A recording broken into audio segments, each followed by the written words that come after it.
What is going on, everybody? I go by Philly Mike, host of the Philly Talk podcast, but we are back with GOAT Talk, the podcast. Eagles 8-0 on a slight mini bye due to the short week, 10 days of rest. How we feeling, LB?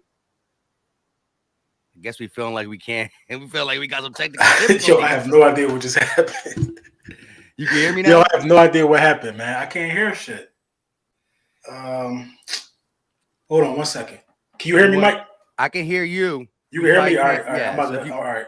Hop out I don't know again. what happened. Hold on. Maybe I think.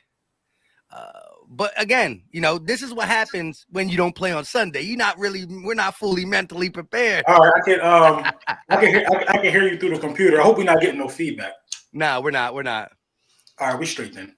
All right, cool. So now that we got mentally prepared, see, this is why it's a good thing we're not playing Sunday. We just not into it, but we get to watch the NFL, the NFC East. Well, not all of them, but how you feeling coming off a short week W, getting the rest up for 10 days? I'm feeling how we supposed to feel. You know what I mean? We 8-0. It's nothing more else to say about that. At this time, with this extended, rest period that we got, this mini bye, so to speak, it's time to start looking at the competition for real, for real. It's time to see how we can, start gaining some separation, because now I'm questioning. The main thing for me is who's our competition in the playoffs? Like, who do we have to be better than at this point in the season? So I'm feeling really, really good about us. Listen, first time in franchise history being 8-0. It'll probably be it'll be our first time in franchise history being 9-0. We got a lot of great stuff to be happy about. I saw on Twitter that you mentioned that Jalen Hurts is the only quarterback with 3 guys with 40 receptions. You know what I mean? So we're willing and dealing on the offensive side of the ball. But it is one thing I'm concerned about, and I'm pretty sure we share the same concern. So I guess we're gonna get into that.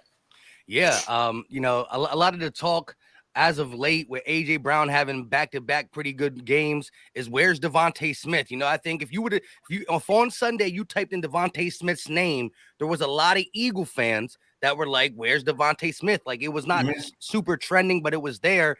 And if you look at the numbers, he got 40 receptions. If you look at all the wide receivers in the NFL, not just wide receivers, tight ends included, because guys like Kelsey, Goddard, and Mark Andrews are in the top 20 for pass catchers. They're tight ends, and they're not wide receivers. The Eagles got 3 in the top 21. Devontae Smith is the 21st in catches. So he's still above a lot of other wide receivers. And when you have 3 receivers with 40-plus catches, it just goes the ball is being shared. Devontae's only been targeted 53 times and caught 40 of them, so he's making the most of it. But we can't act like Devontae, like coming into the season, we talked about AJ Brown and Devontae, but low key, we kept mentioning, what if Goddard starts eating into it? Because Goddard is in his prime too. Like, we just paid him. It's his first real season of being the guy at tight end. We have a lot of weapons. That's not a bad thing to have. It's only one ball. You know what I mean? And people fail to realize that, there are guys that's benefiting by not even being in the game plan as much. Like Quez Watkins is benefiting, whether we want to believe it or not. What happened with the guy down there in Dallas? What was his name? Cedric Wilson. He was third fiddle. He really didn't get the ball that much, and he ended up still getting a contract because people know his past body of work. So Quez Watkins not getting the ball, it doesn't really bother me. Devontae Smith's, numbers, he's involved, but he's not as involved. It's kind of weird. But people got to realize it's only one ball. Now, imagine if we were one of those teams that used the running back heavily in the passing game. It would be even worse for a lot of our wide receivers. But Jalen Hurts having a big 3 top targets with over 40 receptions, that's just good business for the whole, the entire offensive spread. But you do got guys like Pascal. He's got a touchdown on the season. Quez got a touchdown on the season. But, those opportunities from those guys, they will come few and far in between. Yeah, we kind of knew that they were going to have to be sprinkled in the sense of when you looked at our 3 wide receivers, it was still going to be most likely Brown, Smitty, and Watkins with a little bit of Pascal. But we are seeing the uptick in Dallas Goedert being a monster tight end. Again, 500-plus yards. And when you look at Yak across the league, A.J. Brown ranks 12th. Now, there is 4 running backs in the Yak top 10, but Dallas Goedert is in there too. He's top 7 with Yak. So when you have this many skill players, right, the group, the skill position group, which is wide receivers, tight end, and running back, you can't look at a team in the NFL around the league and say, well, they're guaranteed better. Even Miami's 2 wide receivers are really nice. They're in the top 20 of a lot of categories, but that's it. Where's the tight end? Where's the running backs, right? We Right. have we have Goddard, AJ, and Smitty in the top 21 in catches, and Miles Sanders as a running back is still probably in the top 10. So when you look at total package skill group, there's nobody in the NFL that got a better skill position on offense than the Eagles. None. I agree. I agree, and you also got to keep into account, Quez and Pascal. Their numbers might be a little spotty, but that's because we've been healthy by the grace of God. You know what I mean? Those guys haven't had to come and take on a bigger role. The guys who are supposed to be the guys are the guys. It is what it is. You know what I mean? Now we can call some plays and make guys feel, more involved, but why would we fix something that's not broke? Our guys are performing, our guys are getting the ball, our guys are being able to shoulder the load. I'm just so impressed with Miles Sanders, to be honest, man. I'm really, really impressed with Miles Sanders. A lot of people been saying we needed another running back. Miles Sanders had a career high in carries this year. Miles Sanders is proven that he could be an RB1 on any team in the National Football League. So you hit it right on the head. When you're talking about skilled players in its totality, we are the best in the league. And what makes us the best in the league in that category is that Jalen Hurts at the drop of a dime or the flip of a switch can turn into a skilled player with his running ability. So, we definitely are a very, very deep, dynamic team right now. And, the sky's still the limit for us. Yeah, and I just like that regardless of the schedule and what people might think, again, it's not as easy as people are trying to make it sound. No. And again, the way we are winning is different every week. It really is. And two things that impressed me is Jalen Hurts beating the blitz with his arm in back-to-back weeks. The Pittsburgh Steelers saw what the Arizona Cardinals did well in the second half, what the Dallas Cowboys did well in the second half, and they tried to attack us that way. Us coming off the bye week, we figured Pittsburgh, Blitzburg, they're always trying to send pressure, even without TJ Watt. Even more now that they don't got TJ Watt, we were going to come correct. A lot of one-on-ones, we made them pay, and we did that against the Texans too. The throw to Goddard in the clinching moments at the end of the game between the Tampa 2, that wasn't a blitz, but just Jalen Hurts really reading the pocket, reading the plays. Every game, I feel like he's learning something, and we got to understand he is, because he's not who he's going to be forever. You look at Tom Brady, that's who he is. Aaron Rodgers, that's who he is. Even Dak Prescott at this point is who he is in the 7th year. We still are going to see a better version of Jalen. It's just because of who he is and how he puts the work in and what we've been seeing week in and week out. Yeah, the progression is crazy, man. I mean, it's safe to say that if you play Tampa 2 against Jalen Hurts, you're going to fail, because that's the defense that he's figured out. If you play man against Jalen Hurts, he's going to give it up to let his guys on the outside, go out there and make a play. That is something that he's figuring out. The only thing that really can hold the offense back is if the coaching staff starts to do different things. You know what I mean? One thing that I've noticed, teams are picking up on us in a 3rd and short or in a 4th and short situation. They're going to try to stop us from getting a QB sneak off. I believe in a Pittsburgh game. Then we call like a counter to the counter. Everybody's ready for the QB sneak, but we were 2 steps ahead. We even implemented a nice toss play to Miles. Was that against the Texans or Pittsburgh? But it was a toss play out there in the short yardage situation, and it was also a quick pass out there to Goddard in the short yardage situation. So we are understanding that people are trying to figure us out, and we have a plan B. The coaching staff has really been impressive as well, especially on the offensive side of the ball. Let's talk about the struggles in the run game, though, and defending the run game. That could be a concern coming down, coming down a deep part of the schedule. Which you got to see Derrick Henry. You got to see Zeke, who always gives us problems. You got to see Saquon Barkley, Jonathan Taylor. You got some running backs that you need to stop on the list coming up, man. What do you think we can do to improve our situation? It's looking like Jordan Davis is extremely missed. Yeah, I think, he hit up a lot of things that we were doing. I think it's a combination of both. Just looking at that Texans game in general, I think there was a lot of light boxes due to Jonathan Gannon calling more pass pro, stopping the pass. And then at the end of the game, in the second half, he really focused on the run, and we were able to do better at it. But I think, the guys got to stop letting people run through them. We've had guys had a chance for tackle for losses, and number 31, Damon Pierce, just run right through it. So I think as much as I want to get on Jonathan Gannon for light boxes, we've had guys have opportunities to make the tackle. Epps, Maddox, and this is more of our secondary, but even guys like Fletch, Mhm. Hargrave, you got to be able to secure the tackle. So I think I agree. the Eagles been doing a good job at finding what they need to correct and then, correcting it. Mind you, last year, Jonathan Gannon in the first 5 to 6 games, we couldn't stop the run either. And he did come out in the second half of the season with a recipe to stop the run. I'm hoping that as we see that now, it hasn't been as evident as it was last year. Last year, the first 5 games, we sucked. This year, you look at it, it's like Lions got us, but the Vikings didn't. Cowboys got us, but the Jags didn't. This team Texans got us, but the Steelers didn't. So Mhm. we haven't have been bad. When we're bad, we're bad. When we're good, we're good. There's no in between. It gotta be more consistent though, stopping the And run. and I think that in between comes when you start to match what the other team is doing on the field. Like I looked at a little bit of the tape from the Texans game, and they were running 13 personnel. Was that 3 tight ends and 1 running Yep. back? They were running 3 tight ends. Obviously, that's like a jumbo package. Obviously, that's a running package, and we were playing 7 yards off.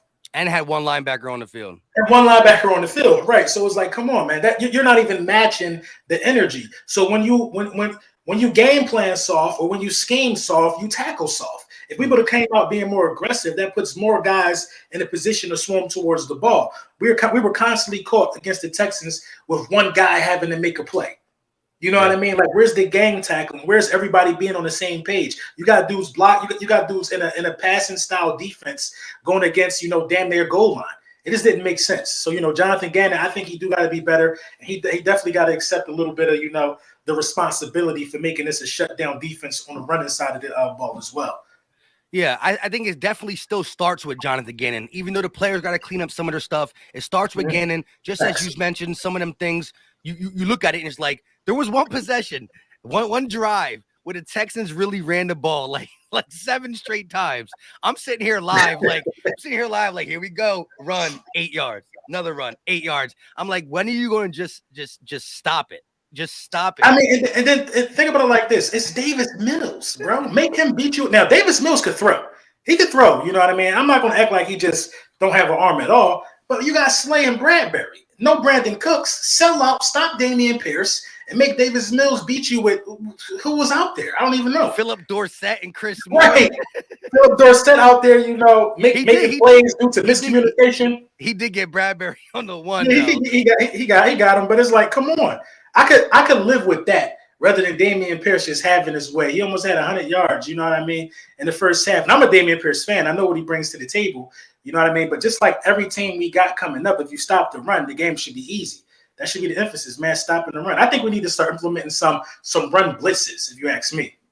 Yeah, I agree, especially when you look at the teams that we're going to be facing soon. Right. Tennessee, the Giants twice, Dallas again. Even the Packers right now, Aaron Rodgers ain't the guy. They want to make the offense move. They're going to hand the ball to Aaron Jones and Dylan back there. But real quick, D Aldridge, #Bird Gang for life with the $2 super chat. He said, "What up, y'all? I was at the game and I was lit. Listen, yo, were you in the crowd? Did you stay after the game and got into the crowd where they were chanting the old Jalen Hurts and Kelsey singing the Fly Eagles Fly song, the fight song? I would have stayed for that too. I would have stayed. Yeah. Right. That's tough.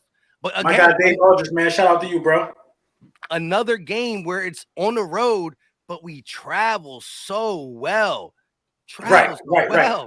It's been our calling card, and I think that's what makes a season special. Like, you know what I mean?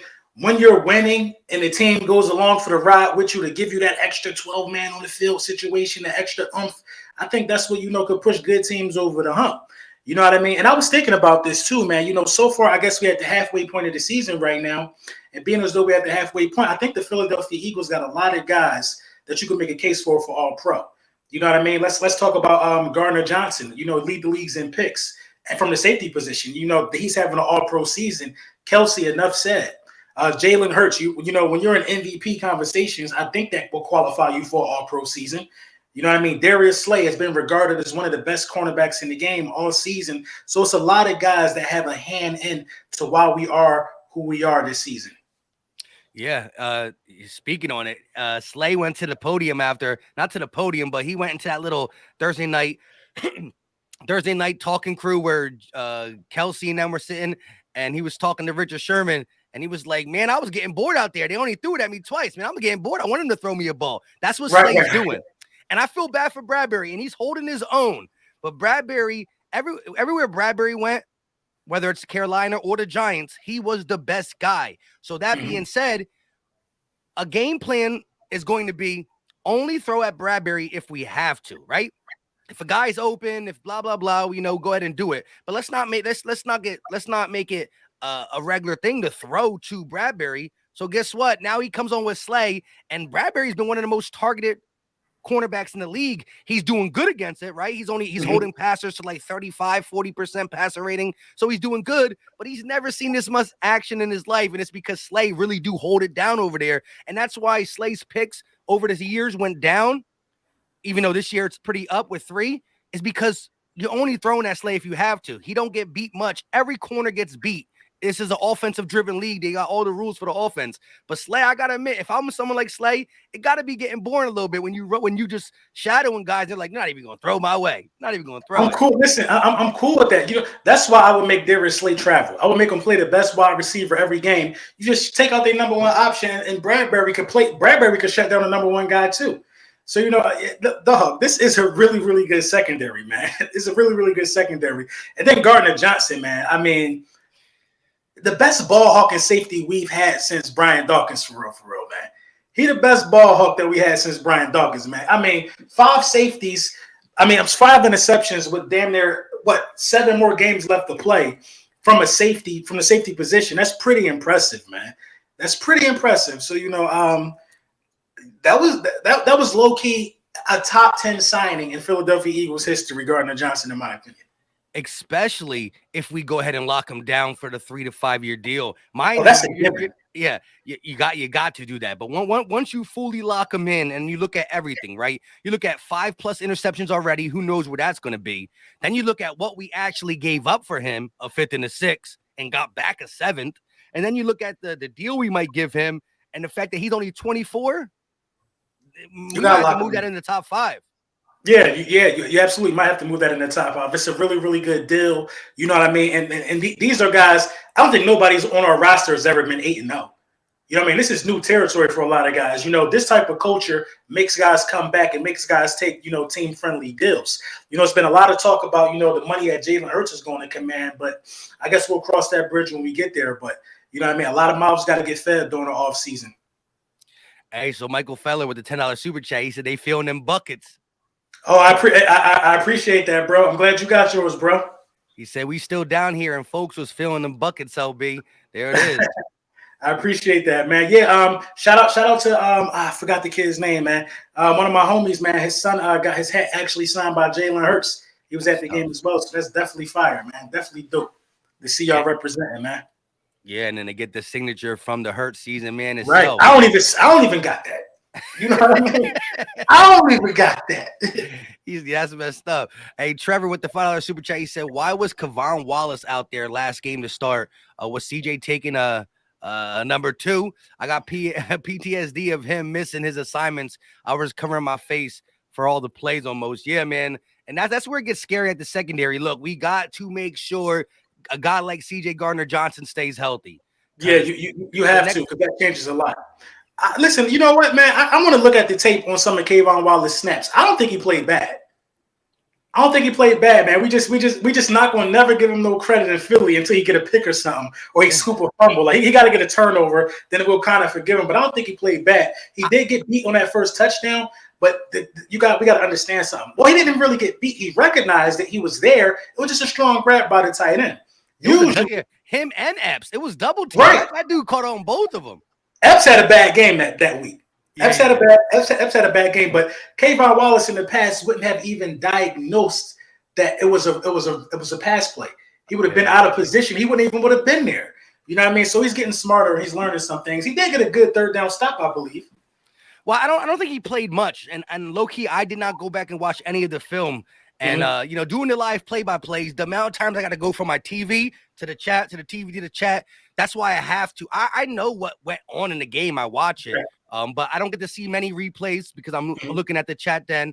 And then so I really do always, even if I don't watch the all 22, I get the condensed version where you can watch the whole game in like 35, 40 minutes. Boom.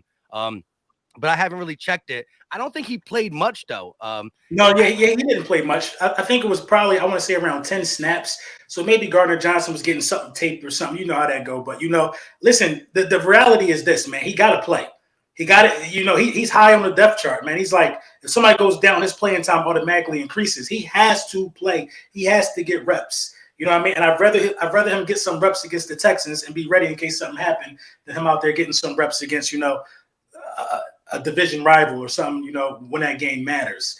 So we speak about the schedule in the future. We look at the totality of the NFC. When it's time for playoff time, who do you see that could be a threat for us in the playoffs? A threat? Like right now, I'm still looking at the Dallas Cowboys is a team that I think when it all comes down to it, as they get better, and we hear the rumors, OBJ, they're trying to get OBJ. Who knows if they will, because the Cowboys do a lot of talking, not that much action. Right. So we'll see if OBJ goes there. But when you look across it, like the Rams, who were supposed to be good, yeah. The Packers, yeah. Tom Brady, I feel bad that he's going through it with all this stuff. I can't believe they really dragging his marriage through the NFL like that, but it's playing a part in just the downfall of Tampa. It is. I agree wholeheartedly. I just feel like, at this point in the season, people have to, focus more on why the teams that they pick to be good aren't good and not worry about a team like us that's handling our business. Like, you put them in front of us, we beat them. That's the name of the game. Tom Brady lost to the Falcons this year. Come on, man. The Rams lost to Cooper Rush. You know what I'm saying? Like, come on. Joe Burrow lost to 3 backups. We got to be more concerned about why these guys that we put good names on are not performing. And this is how crazy the NFC is right now. Daniel Jones is a damn Pro Bowler. He would be, if it started right now, Daniel Jones would be in the Pro Bowl, Mike. The 3 quarterbacks from the NFC, the 3 quarterbacks no, it probably won't be Daniel Jones. It'll be Jalen Hurts, Kirk Cousins, and Geno Smith probably. Yeah. That's probably your 3 guys, you know what I mean, from the NFC that's going to the Pro Bowl. Daniel Jones would damn sure at least be an alternate. I mean, he's 6-2. That's how crazy it is. And Daniel Jones don't even have a 300-yard passing game this season. It's a lot of guys who have underachieved this season. You know what I mean? And we ain't played none of them. We ain't get the glory. We have not got the privilege of beating up on what seems to be washed up Tom Brady and the Bucs. We have not gotten the privilege to beat up on a Rams team that's out of sync. We have not gotten the privilege to beat up on Joe Burrow and some. We ain't get the privilege of beating on some of these guys. We play all young guys who could beat you any given Sunday, in my opinion. So as far as the schedule being easy for the Philadelphia Eagles, ain't no such thing as that when you win 8 straight. Exactly, because there's the longevity of being able to win no matter what. We just saw the Chiefs. Again, the Chiefs lost to the Colts this year. The Colts are tanking. And before they tanked, they beat the Chiefs, who are a top 3 team in the NFL. Silverback with the $10 super chat saying showing support. Still can't get at you, my guy. Man, I don't know why that is, bro. I don't know, man. I don't think I blocked you, man. I keep saying I'm going to fix it and look into it, but I forget every time, bro. I'm going to text LB an hour or 2 later today. Yeah. Mike going to send me the reminder. We're going to play today. I'm going to look into that for sure, bro. Real quick, though, Dario Gomez with the $5 super chat. Who do you guys blame more for the awful run defense? Players or coaches? Hashtag fly Eagles fly. Hashtag 8-0. So if you had to pick, we just talked about they both have responsibility. But if you had to go a 60-40 in it, where you going, LB? I'm going coaches 60, players 40. Even though it was some grotesque missed tackles and just Gardner Johnson tried to hit stick somebody. Bro, wrap up. You know what I mean? Wrap up. Like he tried to hit stick Damian Pierce. Damian Pierce bounced off that. Like, what are you doing? Kept going. Wrap up. You know what I mean? The fundamentals was spotty against the Texans, but like we said, man, we saw 13 personnel out there with one linebacker in the middle. What is that? That's this. Supposed to call timeout when we see stuff like that. But yeah, I gotta go 60-40, man. Coaches, 40 players. Yeah, I gotta co-sign that just because of the light boxes. When you look at a team that hasn't been able to move the ball passing throughout their season, not saying just against us, because Mills did come out with a little 5 for 5 deal. They came out, Slay on his podcast on the volume said we started out slow, and he talked about the missed tackles. But when you know that they're running the ball, back to back to back to back, and you decide to play a light box, it starts there. That's where it starts. So I definitely got to go coaching 60-40. We were talking before we got to the super chats about the team that scares us the most. Not really scares us, but as playoffs come, right? I still did mention the Cowboys because I think that, their defense is for real. Am I really nervous about how Dak's been playing with the offense? No, but their defense is for real. We did score 26 on it, but I'm still not going to let go the Niners. I think Jimmy G's been struggling. I think if that team gets healthy, their defense too, you don't want to be messing with. So I'm gonna look at the Niners, the Cowboys, and the Vikings. Although we beat them, but they did get better at the trade deadline. If there was one position on their offense they needed to upgrade, other than maybe beefing up their offensive line, is they didn't have a playmaking tight end. Now they got Hawkinson, right? A guy who was probably the number one or number two target on the lines for years. He's gonna add another element to helping them run the ball, helping free up coverage for Jefferson. TJ Hawkinson is a good pickup. We will not see the Vikings until the playoffs, though, and it looks like they're going to make it. Mind you, there's 7 teams that make it now. So there's going to, right now, if the playoffs started, I think the whole NFC East will be in it. Even Washington will be the last team. The Washington Commanders at 4-4 would be the last team. They would be probably the 7th seed right now. It'd be the Eagles, Cowboys, Giants, Washington, all in the playoffs. Because of that extra team, it used to be only 6. It used to be four division leaders, 2 wild cards. Now you can have 3 wild cards. Right now, it's literally the whole NFC East in the playoffs, which is nerve-wracking because no matter how much we are better than them, when you play, your little brother beats you once in a while, right? You know what I mean? Right. Your little brother always finds a way. You woke up a little tired today, you play mad, and he beat you. He's gonna go run and tell the world. He won't beat you again, but he beat you that one time.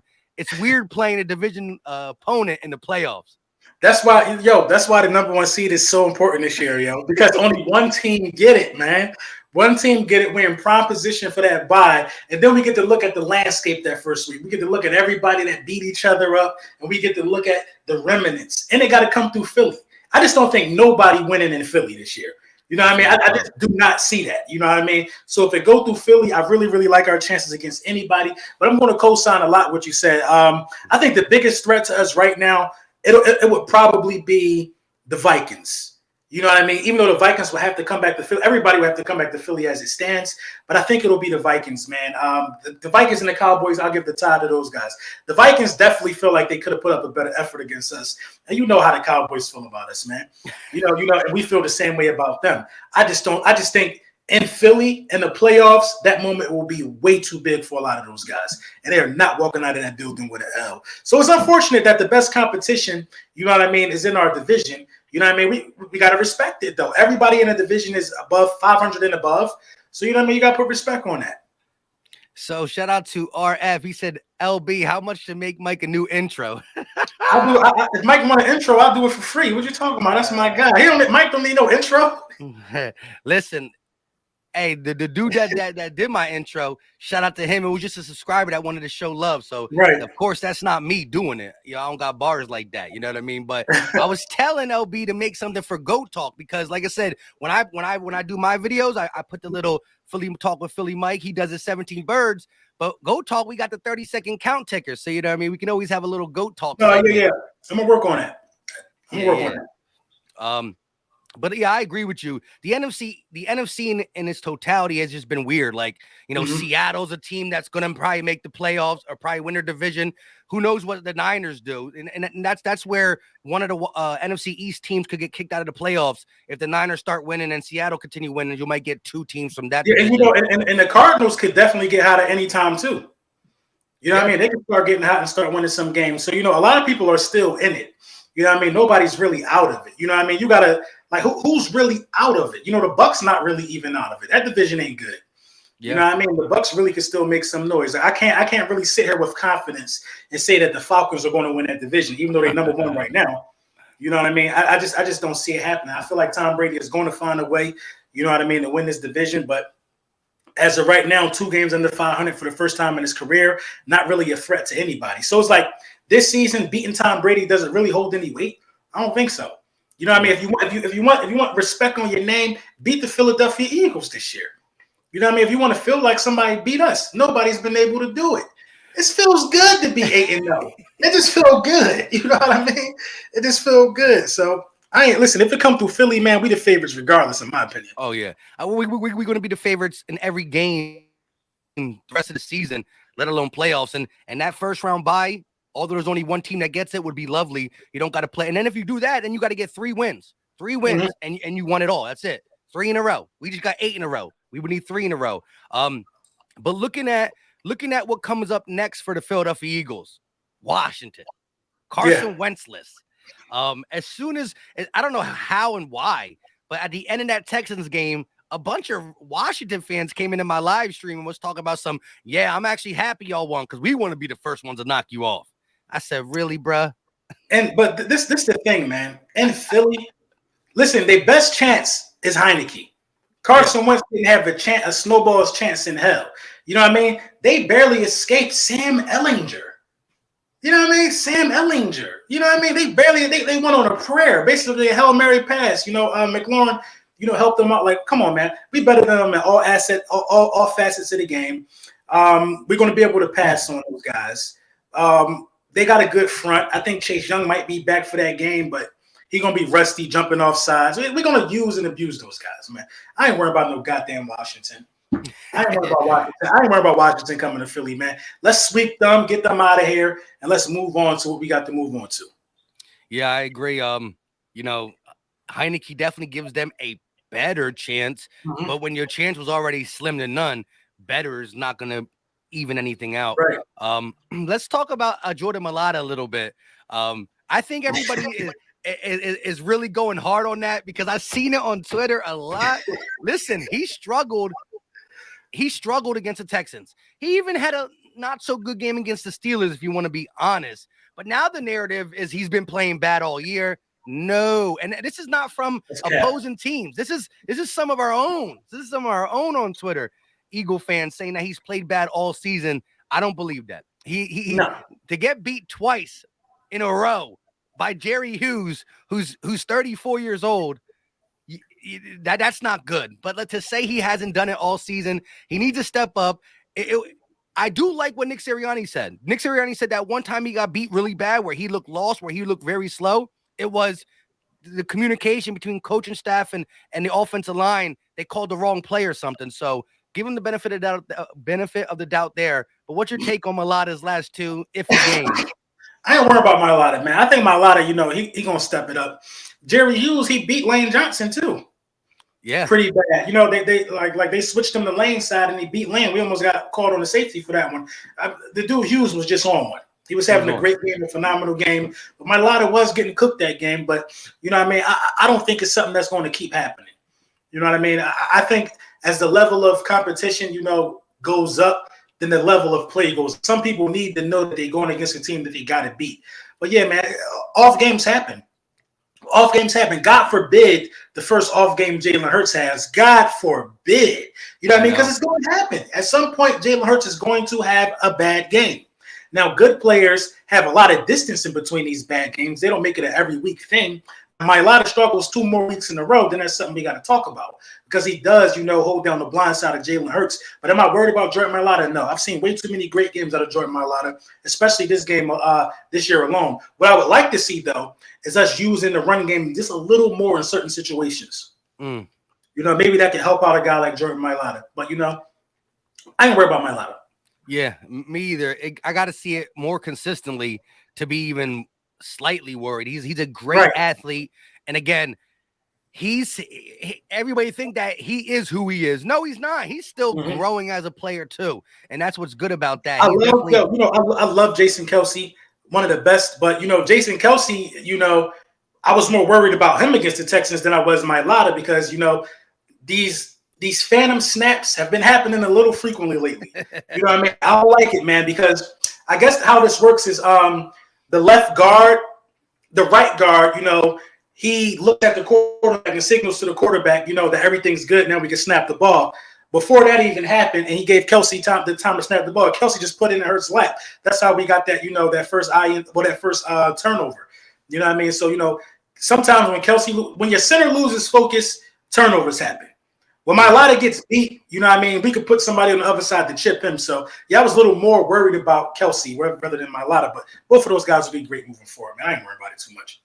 Yeah, I agree. I think the run game in the first half, situationally, we can implement that a little bit more too. Right. We've been doing a good job at attempts in the second half, and against the Steelers, I loved it because that's how we really put them away. We were able to successfully knock off a couple 20-piece yard runs via Miles Sanders.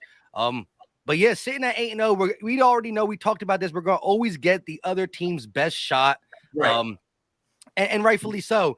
Just the NFC landscape is so weird, and it's really the perfect time to be as dominant as you are, because like I said, there's no such thing as an easy championship for sure. But let's just say if the Eagles were this dominant and it was the Packers of old, the Buccaneers of old, the Rams of last year, right? Then you would be talking about, yeah, the Eagles are dominant, but they got a lot of teams they got to go through. It's going to be a flip of the coin type thing in the playoffs. But right now it's been like, the Eagles, the Chiefs, and the Bills, and then the rest of them. And with that being said, we don't see the Chiefs or the Bills into the big ticket. Right. And like I said, man, it's unfortunate, that the competition is in our division. Like if you want to see a great playoff game in the NFC, it might have to be Dallas and Philly meeting in the playoffs. Imagine that in the NFC Championship. You know what I'm saying? It really could happen. The NFC Championship game could be in Philadelphia, you know what I mean, versus the Dallas Cowboys. And they just not walking out of there alive. So, I mean, it is what it is. Oh, you know man. what I mean? I think the Vikings will give somebody a good run, the San Francisco 49ers. But, playoffs are different, man. Playoffs are different. And we got a lot to prove when we get to the playoffs. You know what I mean? And Jalen Hurts has to, win the playoff game or 2 or 3. You know what I mean? This is a really good roster. And the way that he's matured. He wins 3. That's right. The thing. That's what I'm saying. That's what I'm saying. The way that he's matured, man, like he definitely can win a playoff game. That's all I'm saying. He definitely can get to the NFC Championship game. So I'm excited, man. I don't care who it is. I just don't think nobody in the NFC, I for sure can say can knock us off. Not in Philly. It's going to be really tough. And like you said, you get that first round bye, you might come off a little rusty. Not this team. I don't believe this team will come off rusty. With that being said, because one of our most complete games was beating down on the Steelers, and that was off a bye week. So that's good to know that if we get the first round bye, we get to the divisional round, boom, we get a W there, and we're automatically NFC Championship. Could you imagine if this was our ride to the Super Bowl? The Giants in the NFC in the divisional round. Hold on. Could you imagine if this was our ride to the Super Bowl, right? First round bye. You see the Giants and the Cowboys both win. They get their little kudos. We chilling. We get the Giants in the divisional round. We beat them. The Cowboys win to go to the championship for the first time in 27 years. 27 years. And then we knock them out. Beating the Giants and the Cowboys to go to the Super Bowl. Listen, it's what dreams are made of.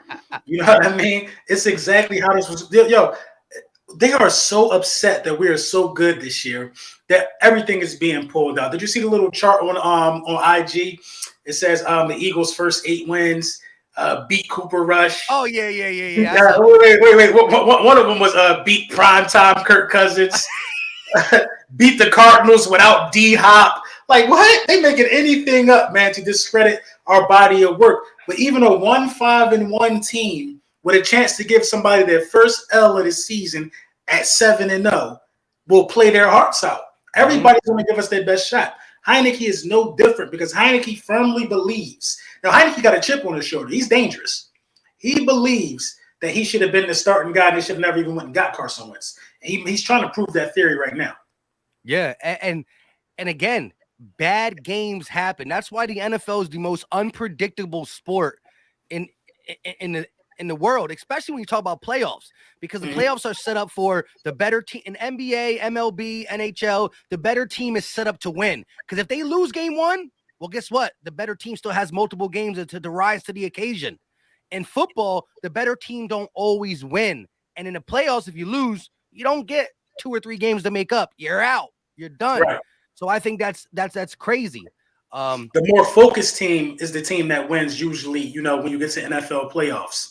Like when you're focused and your coach is focused, you got a better game plan and you're not solely relying on talent. I feel like you get stuff done. Like the Eagles are focused. That's why I'm glad this is a mini bye because I just see us baptized in Washington coming off of the extra rest. Facts. Martin said, "What's good, brothers? Check your mailbox at home, LB." All right, bet I got you. As soon as we done streaming. Yeah, and so again, even though I would love to beat Dallas in the NFC Championship, I would also love Dallas to not even get past the first round. I don't want them to make the playoffs. It's really hard though with the NFC. Like, you know what I mean? Listen, it's very hard, but listen, Green Bay and the Vikings, the next two. I'm just saying, man. I'm just saying, and you got to go to Minnesota. Like for sure, I don't think they beat in Minnesota. Oh no! I got it. Listen, I got a tweet going off. It's Dallas is running with it. I said, I forgot exactly what I said, but I said that because when I saw that chart, I got pissed off. But I'm not gonna quote tweet the chart and put it on my timeline and try to dissect. I'm not explaining all our wins. I did. But I'm not explaining it to Dallas. I'll explain like we could do it with our people, but Right. I wasn't explaining it to Dallas, right? So I just said, what I say? Where is it at? When the Cowboys lose to the Vikings, like they already saying that we the only reason we beat the Vikings is because of primetime Kirk Cousins, right? Right. Well, when they lose to them, they're gonna say that they lost to them because they weren't on primetime or something. Like it doesn't count. Like you can't if you beat the Minnesota Vikings past 4:15, it doesn't matter. Like it's crazy. It's crazy. But Minnesota's gonna handle it. They're so hypocritical though, because this is what happened to them last season. Last season, they had Dak Prescott had some type of record. They had three guys with all the records that they broke last season. 1,000-yard rusher, 1,000-yard receiver, all of that stuff. First time in NFL history. They had the third easiest schedule last year, Mike. Mm-hmm. They won a division with the third easiest schedule.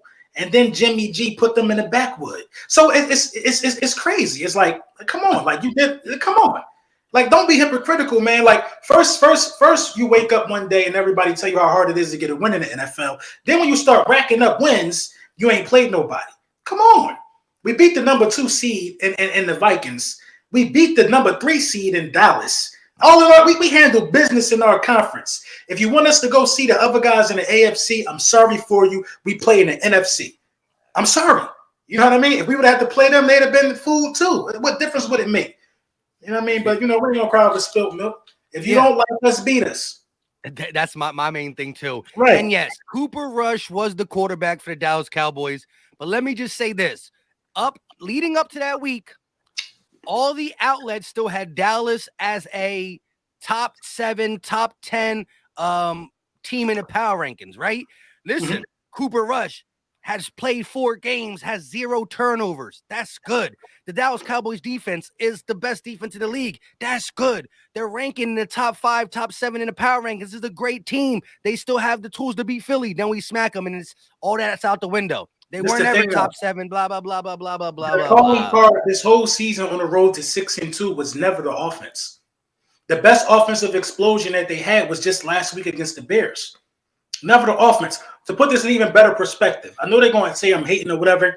I don't care. To put this in better perspective, look at Davis Mills' first 3 games. Oh, yeah, I saw that. You saw that tweet, right? You saw that. They hate that, but it's the facts. Dak Prescott is starting off just like Davis Mills. He's starting off just like a 1-5-1 quarterback right now. So it's like, come on, man. Dak Prescott, 593 yards, 3 touchdowns, 2 picks. David Mills, 600-something yards, 3 touchdowns, 2 picks in the first 3 games. The defense has been the calling card. We were the first team to put up over 20 on them. We were the first team to throw multiple touchdown passes on them. We did that to the defense. Got nothing to do with your quarterback play, man. Correct. And that defense is the defense that's got you them 6 wins. And right. But wasn't good enough to get you a 7th win against the Philadelphia Eagles.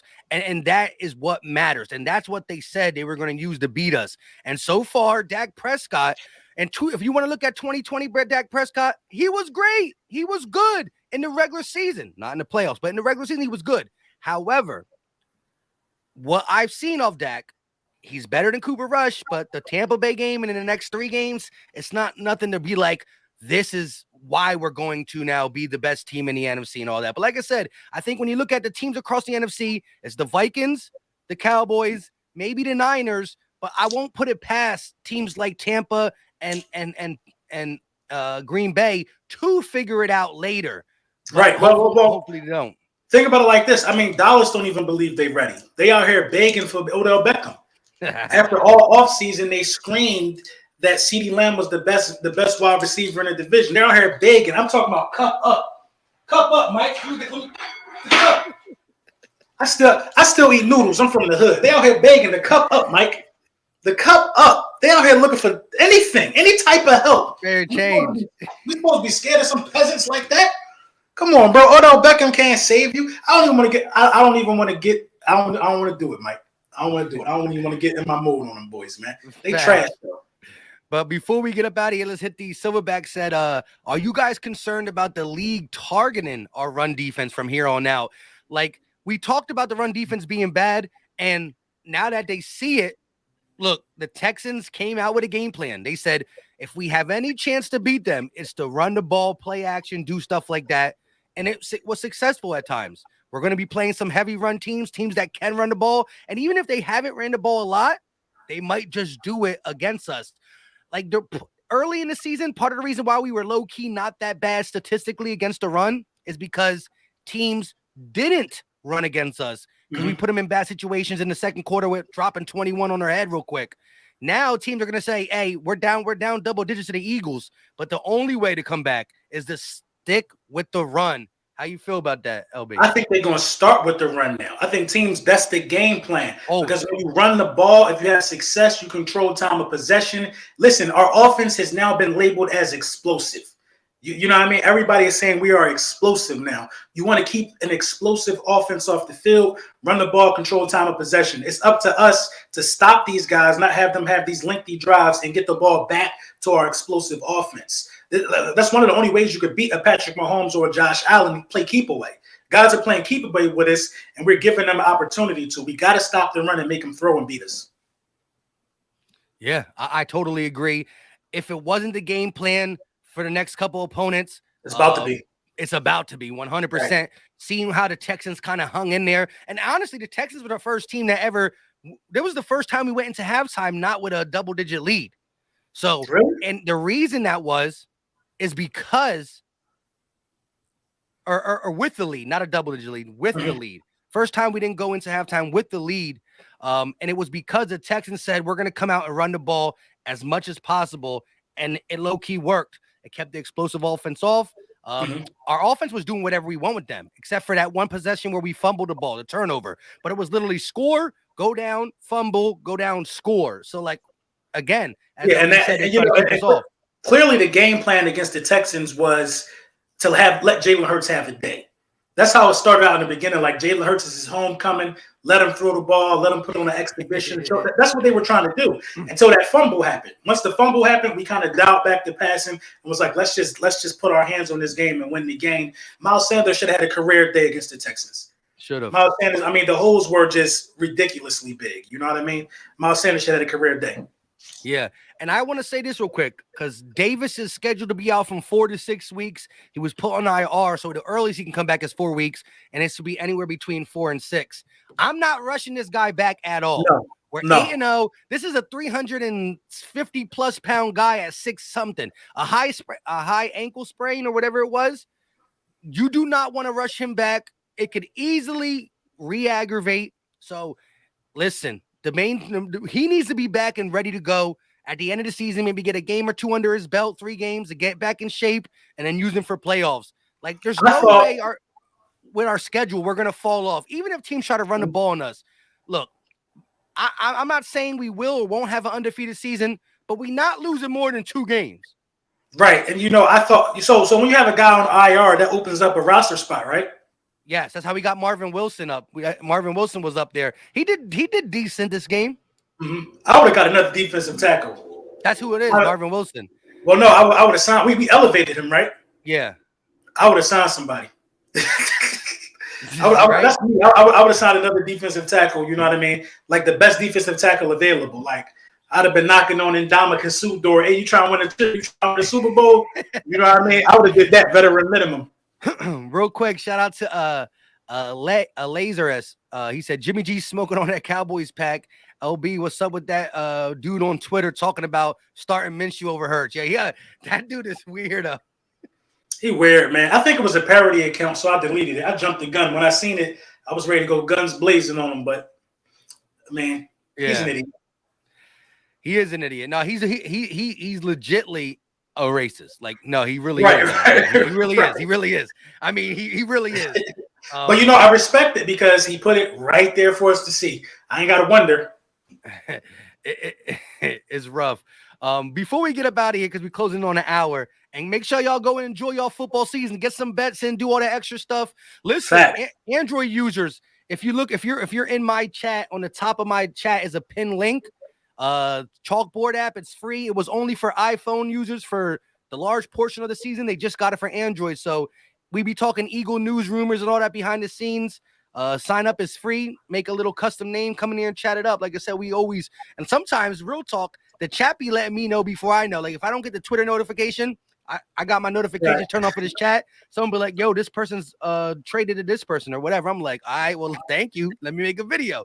They be going hard in it. But I gotta ask you, LB, what did you think of Howie Roseman talking to the fans in Houston? Bruh, like he was beating his chest. They talk about we forgive you. Like, what you mean you forgive me? Go ahead.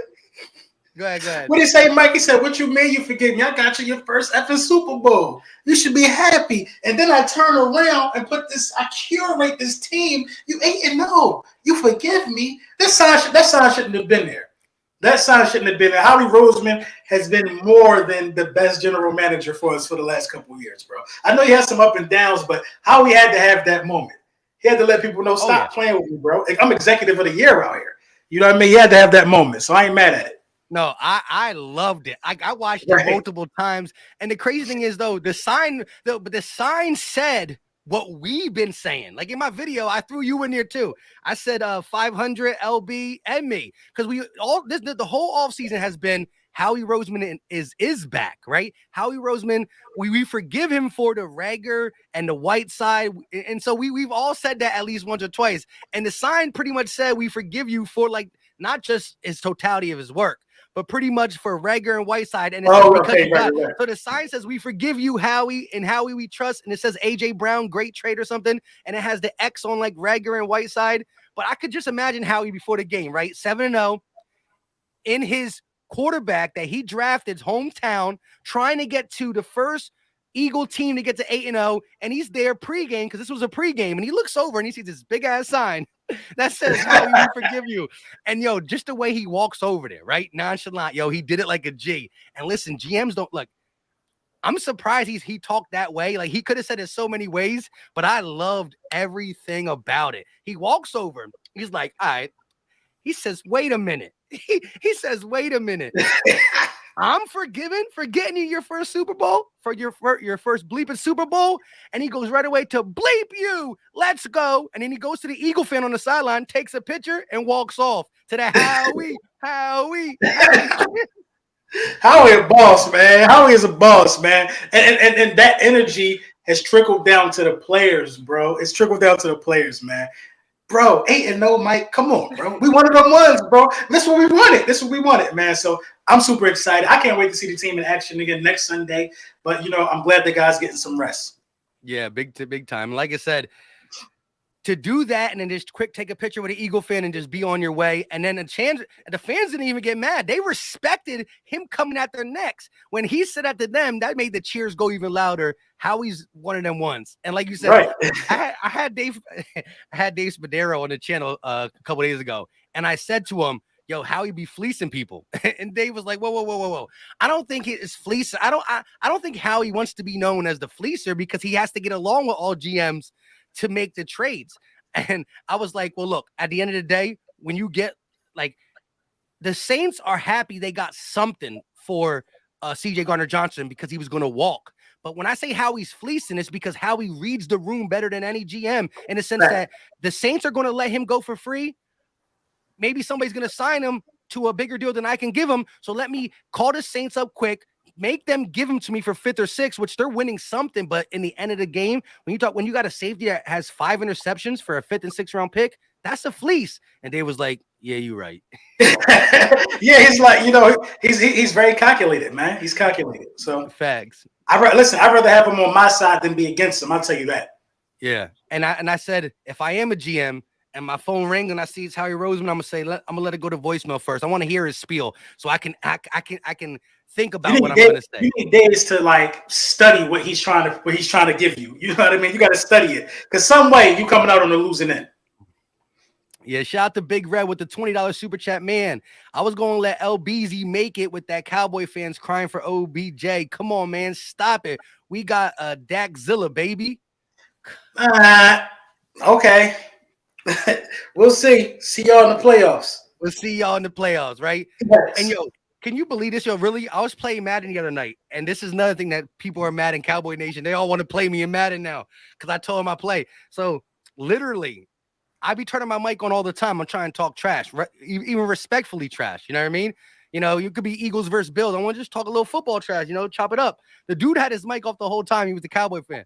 I went up 20-0. I was about to kick the extra point, and I knew he was going to quit just how he plays. He wasn't good. So I'm not saying like I'm the best, but the dude literally turns on his mic on, was like, I'll see you December 24th.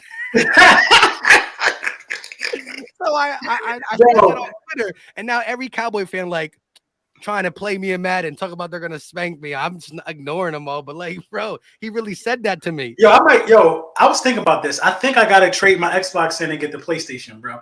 I'm an avid Xbox player, but I feel like all the smoke is on PlayStation. So I'm gonna give me a PlayStation this week. I'm gonna trade my Xbox. Yeah, man, do it. They got the PS5s now in stock. Like you can go to stores and get them now. For the longest time, you had to just like be one of the ones that get it quickly offline or something whenever they. I don't want to lose my record though, man. I already got like 100 bodies on Madden on Xbox. Yo, you know how many bodies? Again, well, listen, with YouTube, my job, and all the kids and the wife, literally, I think I'm like, I got like 11 games online under my mat. But listen, I've been playing Madden for a long time, so I know how to transition. But this one's a little different. I'm only 11. I'm thinking like 8-3 or 7-4. You know what I mean? I love this one, yo. I love this one, man. It is fun. I think since our roster is good, it's even better. Like, yo, it's like I really got a no-fly zone defense, bro. Like, just don't even throw, bro. Do not throw on me. Gardner Johnson gonna get it. Slade gonna get it. Brad, you know what I mean? So I'm really enjoying this one, man. And I've only been playing with the Eagles since I was like in the 3rd grade. So when our teams are trash, I got to take them beatings online playing with the trash Eagles team. So yeah, it's definitely fun. Yeah, like I said, I want to start playing Madden more. I'm trying to free my schedule up to do it, and I want to start streaming some games on here too. So, on a day where we're not playing, like on a Saturday, maybe play a couple games live, talk about the Eagles with the people here, and play a couple games. I got to figure that setup up here, but I'm trying to get my gaming on for sure. But I do like this one. It's tough. Shout out to Dario Gomez with the $50 banger. He said, I'm not letting this stream end with the Cowboy fan donating 20. My man, Eagles always coming. Yes, sir. Now we can end properly. You know what I'm saying? My guy, Craig Calloway, what's up with you? He said PS5 is where it's at. Right. I'm going to get that. But I've been playing Xbox since like Afghanistan, bro. It's hard, bro. All my army buddies, we play Call of Duty. We just Xbox people. I top them both. I got to break away. I got to break away. I ain't got that much time. I have 2 consoles. Yeah, right. But once again, shout out to everybody in the building. We going on 1 hour. Go talk to podcast. Eagles 8-0 on a mini bye. Yes, Dario Gomez says, no way a Cowboy fan on an Eagles stream is going to send the biggest super chat. Not happening. Eagles always outdoing them like we've been since the start of the season. You got anything you want to say before we get out of here, LB? No, man. Enjoy football. Enjoy some time with the fam. Your 1 o'clock ain't got to be caught up today, man. And, next week we're going to get that 9th one, man. And tap in. Wednesday. Definitely make sure you catch my segment with me and Trey Thomas. It'll be our 2nd video. You know what I mean? We're going to be talking a little bit of Mojo, a little bit of Eagles football. It's going to be lit. Listen, I could get Trey on Goat Talk, man. We might get Trey on Goat Talk, man. We could work on that. It's definitely going to be lit. Yeah. Check it out. And like I said, we will be dropping content. There'll be a lot of stuff to talk about because the Eagles are everybody's target. and we gonna keep this undefeated streak going. If we thought 8-0 was good, it's just gonna be a bigger party each and every week because we broke the Right. streak now. That 10-0, I'm gonna be like, oh, my chest. I don't know what I'm gonna do at 10-0. That double digits and O is gonna be the one. It's gonna be the one. Until next time, y'all know what time it is. We are out. Peace.